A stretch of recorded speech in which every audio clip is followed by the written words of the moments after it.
Eh bien bonjour tout le monde. Avant de commencer, je voulais vous remercier d'être aussi nombreux à m'écouter, car oui, on a dépassé les 100 abonnés. Et quand j'avais écrit cette intro, à la base, je voulais vous remercier d'être 107, mais en fait, on est déjà à plus de 130. Donc du coup, merci beaucoup. Continuez de commenter, de liker, j'adore lire vos avis, car grâce à eux, j'ai pu apprendre plein de trucs, donc merci beaucoup. Bon allez, j'arrête de parler et on passe à la vidéo. Donc c'est encore dans un univers un petit peu creepy, car la vidéo sur les expériences scientifiques m'a donné envie de me renseigner. Donc encore une fois, âme sensible, s'abstenir. Alors en gros, dans les commentaires de la vidéo sur les pires expériences scientifiques, si tu l'as pas vu, je t'invite à aller le regarder maintenant, Belzébuth s'est amusé à me donner des méthodes de torture. Du coup, j'ai eu envie de regarder ce qui existait ou pas. Donc je vais vous partager ce que j'ai trouvé, mais parmi les tas de tortures que je vais vous décrire, certains seront sortis tout droit de mon imagination, sans tricher, sans Google. À vous de deviner lesquels ont vraiment existé et lesquels sont de moi. Pour ne pas vous aider, parfois je vais mettre des photos et parfois non, même si ces tortures ont vraiment existé. Alors je dis torture, mais ça peut être peine de mort ou autre, dans tous les cas, de toute façon, c'était horrible. La première, on va commencer soft, pour ne pas perdre les plus sensibles d'entre vous. Numéro 1. Le culeus, je suppose que ça se dit comme ça. Chez les Romains, pour un parricide, donc assassinat d'un proche et plus précisément du père, on te réservait de jolies choses. Par exemple, t'as tué ta mère, tu t'es fait choper, résultat, tu vas être puni. Bah pas de n'importe quelle manière. C'est-à-dire que même si ta mère t'énervait, je pense que tu vas la regretter. Tu vas te faire fouetter jusqu'au sang sur la place publique, et vu qu'ils sont tout mignons et tout gentils, ça se termine pas là. Et ouais, car après avoir déversé ton sang sur la place, tu vas te retrouver enfermé dans un énorme sac en cuir. Et on te fout dedans avec 4 copains. On y met les 4 animaux que l'on juge les plus hideux, et on les place avec toi dans ce joli sac. T'es enfermé avec une vipère, un coq, un chien et un singe, et bien sûr on les a affamés avant, parce que ça tiendra mieux compagnie. Pour finir, on te jette dans la rivière la plus proche en te souhaitant bonne chance. Je t'avais dit que t'allais la regretter ta mère. Numéro 2, le chatouillement.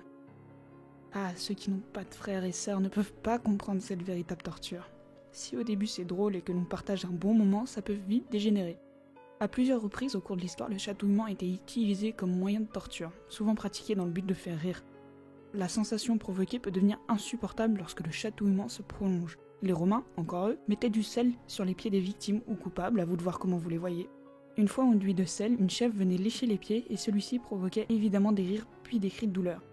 Vlad l'Empaleur, lui, il laissait un filet d'eau salée couler en permanence sur les pieds de ses victimes, et certains historiens rapportent que les chatouillements étaient utilisés dans la Chine impériale, notamment sous la dynastie Han, comme moyen de torture exercé sur les nobles, car ils ne laissaient pas de traces visibles. Un petit bonus au sujet de cette torture, car je sais que ça va vous plaire, un article de 1903 du New York Times expose des faits peu communs et à vous glacer le sang. Un patient suicidaire était interné à l'hôpital d'État de Hudson River. Pour sa propre sécurité, il avait été attaché au lit, pour être sûr qu'il fasse pas de bêtises. Sauf qu'une personne travaillant dans ce même hôpital aimait bien picoler et rendre visite à ses patients juste après. Cette personne, c'était Frank A. Sanders.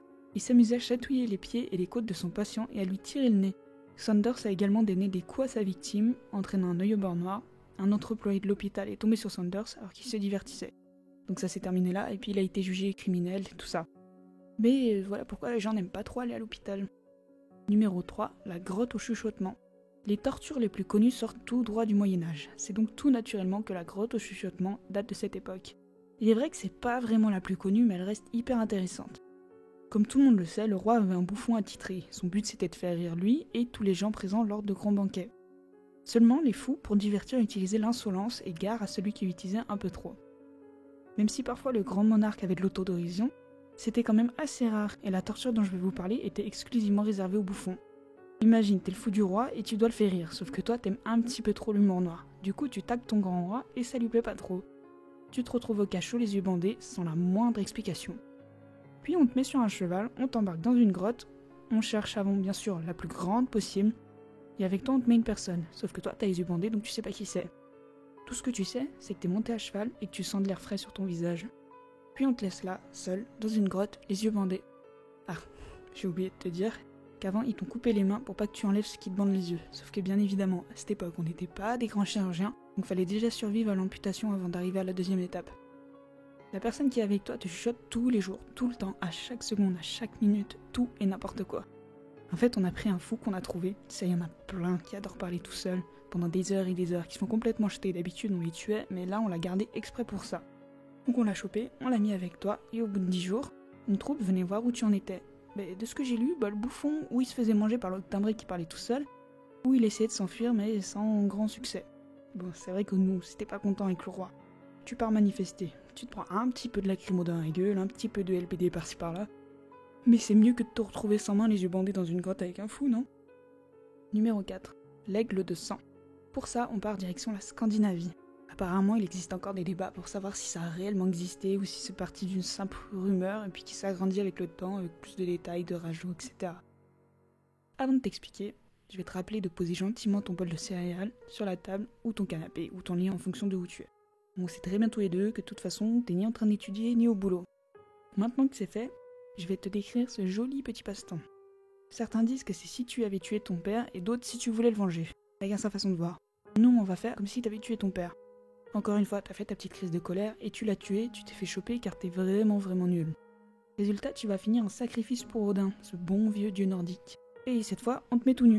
Et il y a deux façons différentes de traiter le problème. Soit on découpe un aigle dans ta peau et on te rajoute un peu de sel sur la plaie pour le fun, soit on la fait à la Happy Few Friends et on va dans le gore bien crade. Si on fait comme ça, on tranche tes côtes tout le long de la colonne vertébrale et on les déploie vers l'extérieur. Le petit bonus, c'est qu'on extrait tes poumons et avec tout ça, on fait un joli petit dessin pour te faire ressembler le plus possible à un aigle. Tes artistes, c'est nordique. Numéro 5. Le supplice du rat. L'origine de cette torture se contredit un peu. En effet, des fois on dit que ça vient de chez les Chinois, et d'autres diraient que c'est français qu'on a inventé le fait que ça soit chinois pour plus de crédibilité. En tout cas, la torture reste la même et elle est assez charmante. T'es puni, cette fois j'ai pas trouvé pourquoi, mais t'as dû faire une assez grosse connerie pour mériter ça de toute façon.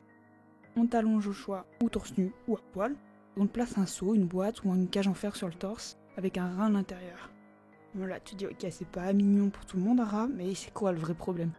Le vrai problème c'est qu'on chauffait la boîte, et vu que monsieur le rat n'aime pas trop la chaleur et la boîte y avait pas de fond, c'était directement posé sur ton torse, et par instinct de survie, il va s'échapper vers la première porte de sortie qu'il verra, et il se trouve que ça sera ton estomac tout chaud.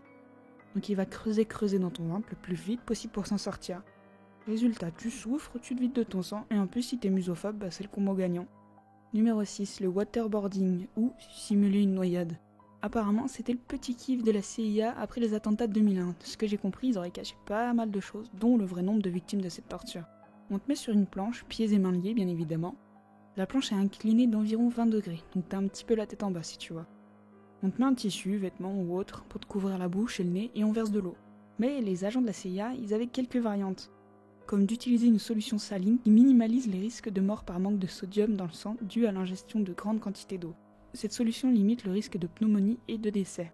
Pour les timings, on était sur une session de 2 heures comprenant 6 applications, entre guillemets, de 40 secondes avec un maximum de temps d'immersion de 12 minutes par jour.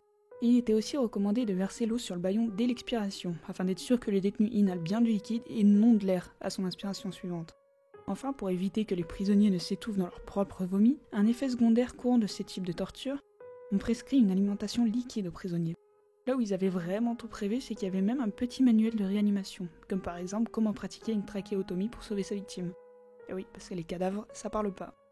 Numéro 7, le choix. C'est plus une torture psychologique qu'autre chose. Retour au Moyen-Âge. Désolé, mais il y a tellement de trucs tordus chez eux. Vous le savez, la chasse aux sorcières, c'était un petit peu leur délire à eux. Il y avait plusieurs options possibles, dont une peu connue, que je vais vous raconter. T'es dans ton petit village de paysans et tu mènes ta vie comme il faut, sauf que Jean, ton voisin, s'ennuie dans sa vie et t'accuse de sorcellerie. Il trouvera un truc bizarre, comme par exemple tes plantes qui poussent plus vite que les siennes, j'en sais rien moi. Tout le monde parle, ça fait un chahut et tout, et puis on se décide de te tester, avant de te tuer, car on est gentil quand même. On prend ou ton plus jeune fils, ou ton père, on les fout au feu, enfin du coup, ou l'un ou l'autre, et tu le regardes cramer comme ça gentiment. Et si tu ne peux rien faire à part crier et pleurer toutes les larmes de ton corps, c'est que t'es normal et on sauve ce qui est sauvable. Bon, en général, il n'y avait pas grand chose, car ils attendaient vraiment longtemps pour être sûrs. On s'excuse et tu retournes à ta vie normale. Ou fallait être une sorcière, mais t'étais grillée et tu te retrouvais sur le bûcher.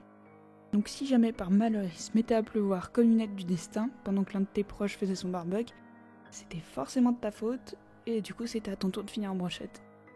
Numéro 8, le scaphisme. Petit dernier est bien cruel pour vous souhaiter une bonne nuit après ces 12 vidéos, ou un bon appétit. Ça, on le doit aux Perses antiques. Alors j'ai pas trouvé pourquoi tu devais subir ça, mais en tout cas je vais te la décrire.